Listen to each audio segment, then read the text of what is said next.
Class 10th math sample paper का question number 30 है। इससे प्रीवियस अगर आपने वीडियो नहीं देखा है तो जाओ यार फटाफट से देखो, लिंक डिस्क्रिप्शन में है। साथ ही साथ इसका हैंड रिटन पीडीएफ का भी notes, hand written PDF notes भी आपको डिस्क्रिप्शन में ही उसका लिंक भी मिल जाएगा। जाओ फटाफट से डाउनलोड कर लेना उसे फटाफट से, ठीक है। इन द गिवन फिगर हमें जो फिगर दिया हुआ है एंगल ए सी बी वो इक्वल है एंगल सी डी ए के, यानी यहाँ का एंगल यहाँ के एंगल के इक्वल है, ठीक है। एसी हमें दिया हुआ है 8 सेंटीमीटर है, एडी हमें दिया हुआ है दैट इज 3 सेंटीमीटर है।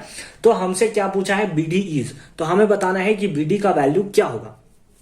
तो आइए इसको मैं आपको बहुत ही सिंपल और कॉम्प्लेक्स फॉर्म जो आपको यहाँ पे देखने को मिल रहा है उसको एकदम इजी फॉर्म में मैं आपको बता रहा हूं। यहाँ पे हमें दो ट्रायंगल देखने को मिल रहा है, दोनों ट्रायंगल हम लोग उठाते हैं।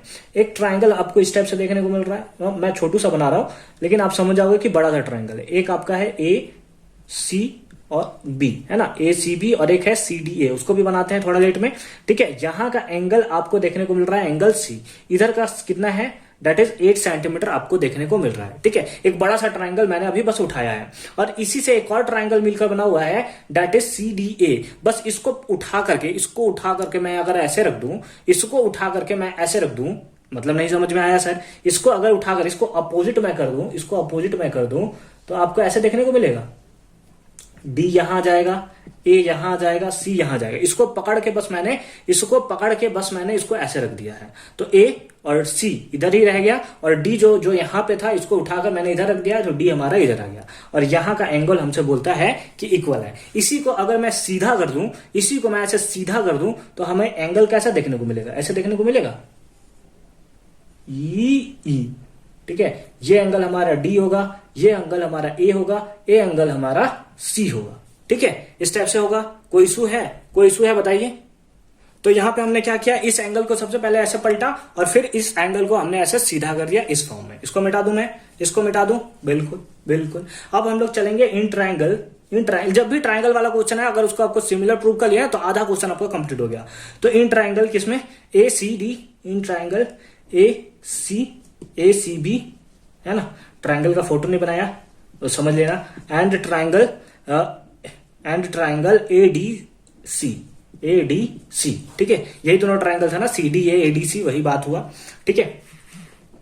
देखिए इसमें क्या होगा, एंगल सी एंगल डी के इक्वल होगा, एंगल सी जो होगा एंगल डी के इक्वल होगा, और उसके साथ साथ एंगल ए जो है दोनों में है, angle A equal to angle A common हो गया हमारा, उस हिसाब से तो ए भी हमारा इक्वल होगा। तो इस हिसाब से हम लोग बोल सकते हैं ए सी बी जो होगा सिमिलर होगा ट्रायंगल ए डी सी के। कैसे, ए सिमिलर क्राइटेरिया से भी आप बोल सकते हैं, ठीक है। तो दो ट्रायंगल हमारा क्या हो गया, सिमिलर हो चुका है। तो यहां से हम लोग बोल सकते हैं, यहां से हम लोग का इसका लेंथ डिवाइडेड बाय इसका लेंथ, यहाँ पे ए सी है ना, एडी हमें वैल्यू दिया था, कितना दिया था, 3 सेंटीमीटर दिया हुआ था, ठीक है। तो यहां से हम लोग क्या लिख सकते हैं, यहां से हम लोग लिख सकते हैं ए सी बाई एडी, इसका लेंथ डिवाइडेड बाय इसका लेंथ, तो ए सी बाई एडी, है ना, A C by AD equals to A B by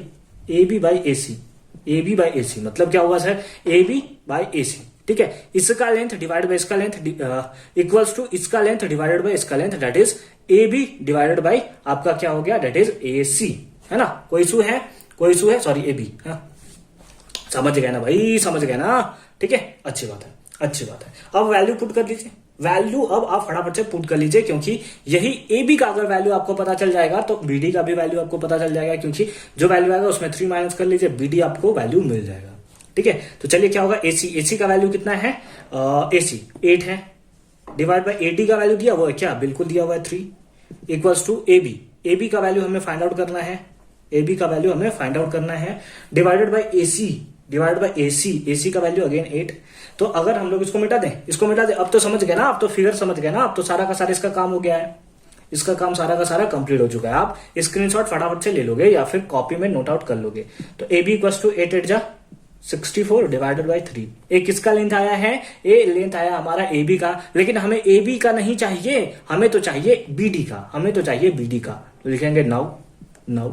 अब हम लोग ए बी इक्वल टू लिख सकते हैं A D plus B D, A B equal to क्या लिख सकते हैं, A D plus B D, मतलब हम लोग लिख सकते हैं 3 प्लस बी डी। तो अगर हमें बीडी चाहिए तो A B minus 3, A B का वैल्यू कितना है 64/3 -3, तो एलसीएम ले लेंगे तो 3 3 9, 64 तो कितना हो गया, दैट इज 55/3।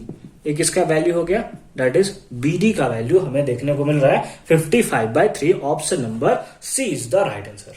कोई इशू है, कोई इशू है? देख रहे हैं कितने कॉम्प्लिकेटेड क्वेश्चन एक नंबर में आपको देखने को मिल रहे हैं। एक्चुअली ये 3 से 4 मार्क्स का क्वेश्चन है। 3 मार्क्स का तो एकदम मतलब डिजर्व करता है 3 मार्क्स का क्वेश्चन, लेकिन आपको दिया गया है 1 मार्क्स में और बोला गया है कि आपको एमसीक्यू दिया गया है। क्या ये फेयर है आपके साथ?